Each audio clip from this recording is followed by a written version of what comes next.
अस्सलाम वालेकुम स्टूडेंट, हमने वेक्टर स्टार्ट किया है और आज हमारा जो टॉपिक है वो है प्रोडक्ट्स ऑफ वेक्टर। वेक्टर का अपना प्रोडक्ट होता है। जब हम वेक्टर को आपस में मल्टीप्लाई करते हैं तो वो प्रोडक्ट कहलाता है। और प्रोडक्ट ऑफ वेक्टर जो है ना वो दो किस्म का होता है हमारे पास।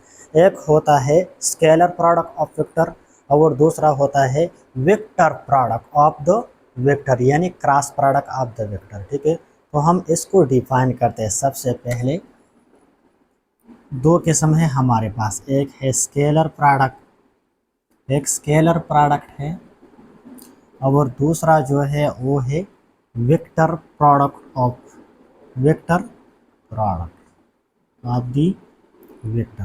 तो हम पहले वाले को डिफाइन करते हैं। स्केलर प्रोडक्ट का क्या होता है? जब हम वेक्टरों को मल्टीप्लाई करें और इसके मल्टीप्लिकेशन से जो क्वांटिटी आ जाता है और वो स्केलर हो तो ये प्रोडक्ट क्या कहलाएगा? फिर स्केलर प्रोडक्ट कहलाएगा। इस तरह हम डिफाइन करते हैं the product of two vectors result in a scalar quantity is called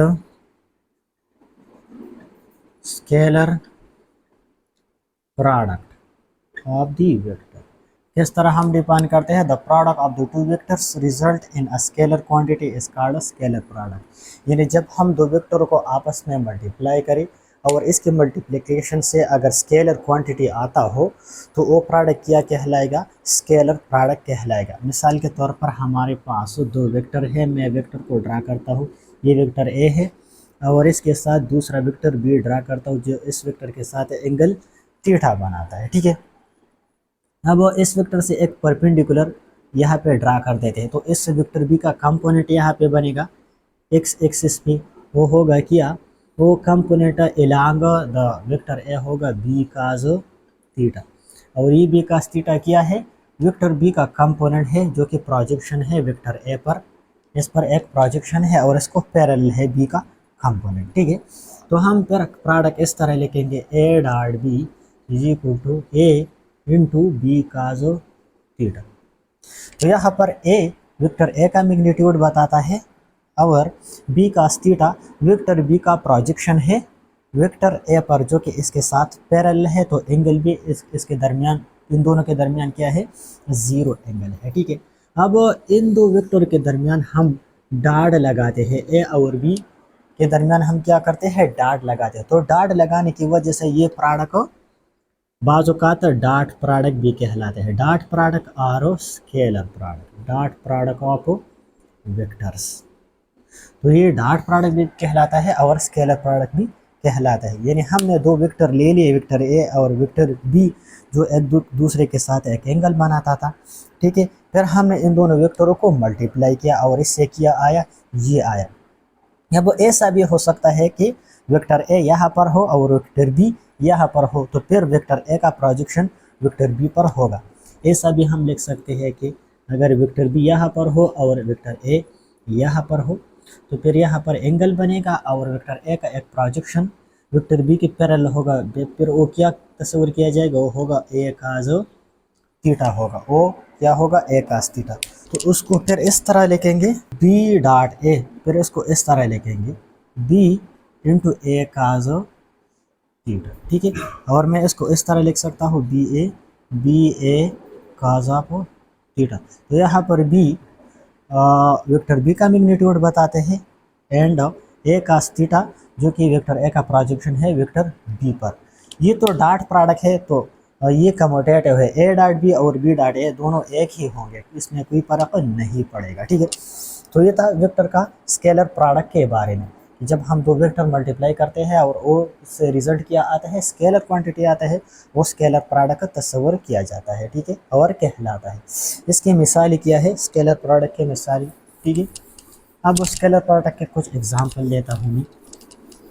scalar product का मिसाल के तौर पर हमारे पास क्या है? एग्जाम्पल में वर्क है, एग्जाम्पल्स। एक एग्जाम्पल है वर्क का। वर्क हम किस तरह डिफाइन करते हैं? Product of force and displacement. ये है हमारे पास वर्क, ठीक है, जब हम किसी बॉडी पे वर्क करते हैं, ठीक है। तो यहाँ पर देखिए फोर्स ई वेक्टर क्वांटिटी है, ठीक है। तो इससे आएगा एफ एस काज थीटा।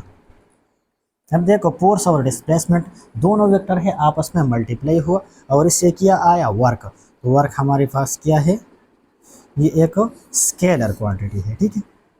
तो ये डॉट प्रोडक्ट यानी स्केलर प्रोडक्ट का एक मिसाल है। इस तरह हम दूसरा मिसाल लेते हैं स्केलर प्रोडक्ट का, जो कि है पावर।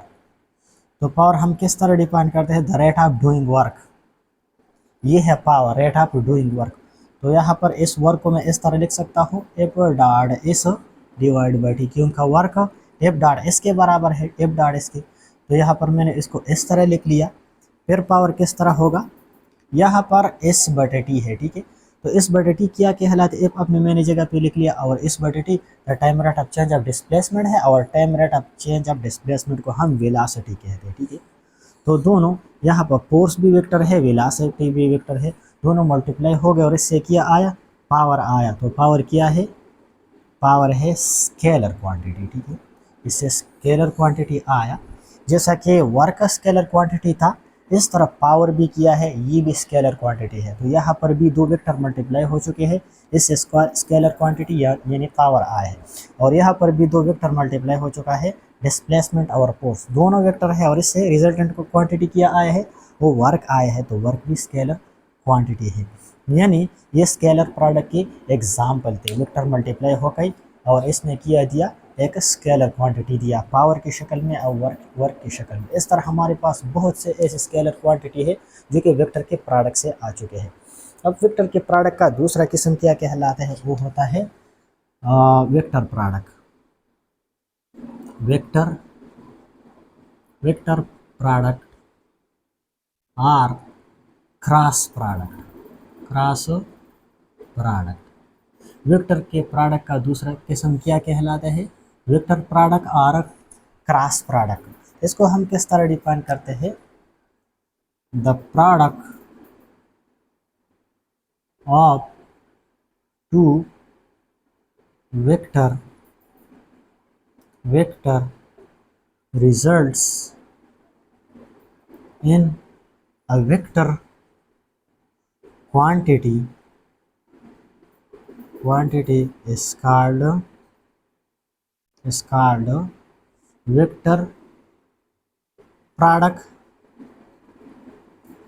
or cross product।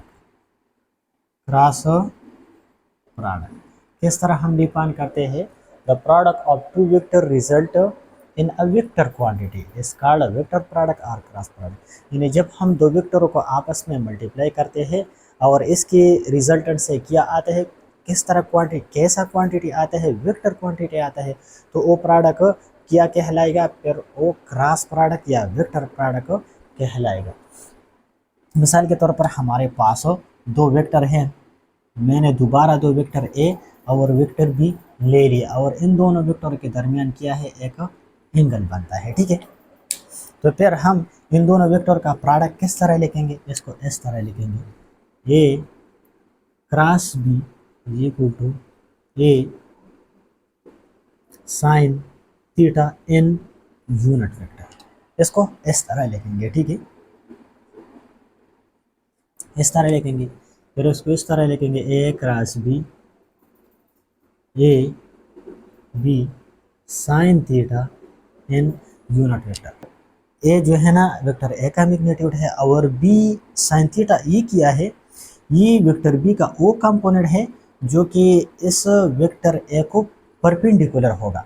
यानी वो कंपोनेंट बी का जो कि वेक्टर ए को परपेंडिकुलर होगा वो होगा बी साइन थीटा। और इन यूनिट वेक्टर, यहाँ पर इन किया है, ये यूनिट वेक्टर है, वो क्वांटिटी के डायरेक्शन के बारे में बताते हैं। जो क्वांटिटी हमारे पास इस प्रोडक्ट से वजूद में आता है इसके डायरेक्शन के बारे में बताते हैं ई यूनिट वेक्टर। अब जब हम इन दोनों वेक्टरों को आपस में मल्टीप्लाई करते हैं तो ये वेक्टर ए है, ये वेक्टर बी है, ठीक है, और ये क्या है, ये रिजल्टेंट के डायरेक्शन के बारे में बताएगा, ठीक है। पर जब हम वेक्टर ए को वेक्टर बी से मल्टीप्लाई करते हैं, इस तरह एक एंगल बनाते हैं, तो डायरेक्शन की आपको क्वांटिटी का क्या होगा, इस डायरेक्शन में होगा। और ये डायरेक्शन वेक्टर का हम राइट हैंड रूल से भी मालूम कर सकते हैं। ये हमारे पास राइट हैंड रूल, ये राइट हैंड रूल मैंने बनाया है। ये मुड़े हुए फिंगर है और ये स्ट्रेचड फिंगर है, ठीक है। ये पहला हुआ फिंगर है और ये मुड़े हुए। तो ये मुड़े हुए एंगल हमारे पास क्या बताते हैं, वेक्टर के प्रोडक्ट के बारे में बताते हैं। जैसा कि ए और बी, मिसाल के तौर पे हमारे पास वेक्टर ए है और ये बी है, ठीक है। तो जब ये रोटेट हो रहे हैं, ठीक है, दोनों के दरमियान एंगल बनते हैं, रोटेट हो रहे हैं, तो इस तरह मोड़े हुए एंगल वेक्टर के प्रोडक्ट के बारे में बताते हैं। और ये पहला हुआ फिंगर की क्वांटिटी के डायरेक्शन के बारे में बताते हैं, जिससे वेक्टर प्रोडक्ट से जो क्वांटिटी आते हैं इसके डायरेक्शन के बारे में बताते हैं। मिसाल के तौर पर इसके अलावा हमारे पास मैं कंसिडर करता हूँ कि दो वेक्टर है ए और B, theta in unit metre. तो यहाँ पर ए बी साइन थीटा ये किया है, ये हकीकत में ए और बी वेक्टर जो प्लेन बनाता है इसकी एरिया के बारे में बताता है, ठीक है। मैंने मिसाल के तौर पर ये वेक्टर मैंने इस तरह एक्सटेंड किया और इसने एक प्लेन बनाया, ठीक है। ये है एक प्लेन, ये एक प्लेन बनाता है, ठीक है। तो यहाँ पर ए बी साइन थीटा इसका मैग्नीट्यूड क्या करता है, इससे ए बी साइन प्लेन से जो एरिया बनता है इसके एरिया के मैग्नीट्यूड के बारे में बताते हैं, इस एरिया के मैग्नीट्यूड के बारे में, ठीक है। और ये इन यूनिट वेक्टर क्या करता है, इसके प्रोडक्ट से जो क्वांटिटी वजूद में आते हैं इसके डायरेक्शन के बारे में बताते हैं। किसका डायरेक्शन, इन ए और वेक्टर बी से जो प्लेन बनता है इसको परपेंडिकुलर होगा, ठीक है।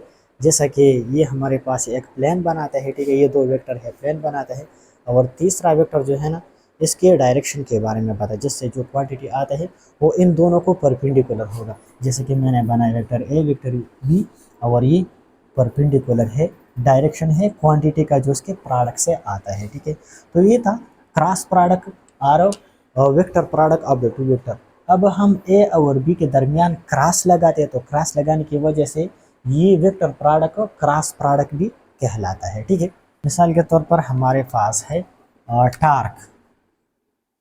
टार्क क्या होता है, the product of moment arm and force.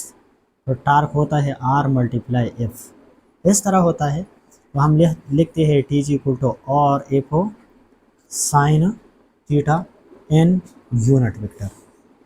ये क्या है, टार्क का हमारे पास वेक्टर प्रोडक्ट का यानी क्रॉस प्रोडक्ट का एक एग्जांपल है। तो यहाँ पर पोजीशन वेक्टर आर और फोर्स एफ, इसके दरमियान क्या होता है, एक क्रॉस प्रोडक्ट होता है, और इससे जो क्वांटिटी वजूद में आते हैं टार्क, तो टार्क क्या है, ये वेक्टर क्वांटिटी है, ठीक है। टार्क वेक्टर क्वांटिटी है, और यूनिट वेक्टर क्या करता है, टार्क के डायरेक्शन के बारे में बताता है, ठीक है। मिसाल के तौर पर हमारे पास जब दो वेक्टर आपस में प्रोडक्ट खाता हो, यानी ये मिसाल के तौर पर मोमेंट आर्म है और ये फोर्स है जो इस पे लगता है, ठीक है। तो फोर्स और मोमेंट आर्म से जो टार्क वजूद में आएगा इस प्लेन से, वो इसका डायरेक्शन क्या होगा, इस प्लेन को परपेंडिकुलर होगा। मिसाल के तौर पर ये हमारे पास क्या है, ये मोमेंट आर्म है और इस पर एक फोर्स अमल करता है, इस डायरेक्शन में फोर्स अमल करता है इस, तो टार्क का डायरेक्शन किस तरह होगा, इन दोनों से जो प्लेन बनता है इसको परपेंडिकुलर होगा, ऊपर की तरफ होगा, ठीक है।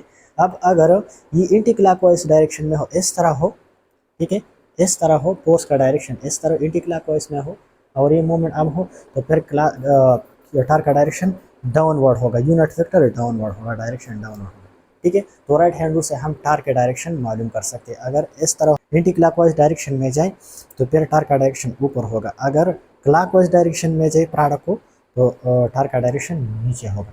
फिर अगर हम ए से आ जाए क्लॉकवाइज डायरेक्शन में तो फिर टार्क का डायरेक्शन इस तरह होगा, और अगर एंटी क्लॉकवाइज जाए तो ये होगा, ठीक है। तो ये था product of the two vector, जो कि बहुत ज़्यादा सिंपल टॉपिक था। वेक्टर का प्रोडक्ट दो किस्म का होता है, एक स्केलर प्रोडक्ट होता है और एक वेक्टर प्रोडक्ट होता है। स्केलर प्रोडक्ट में जब हमारे पास दो वेक्टर मल्टीप्लाई हो जाते हैं और इससे जो क्वांटिटी वजूद में आते हैं वो स्केलर होगा।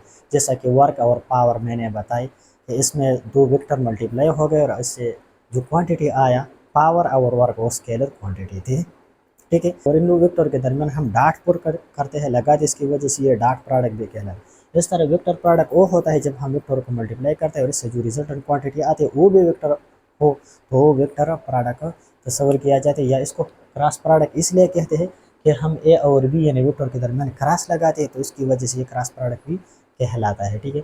और इससे जो इजाफी चीज़ आता है वो एन होता है, यूनिट वेक्टर।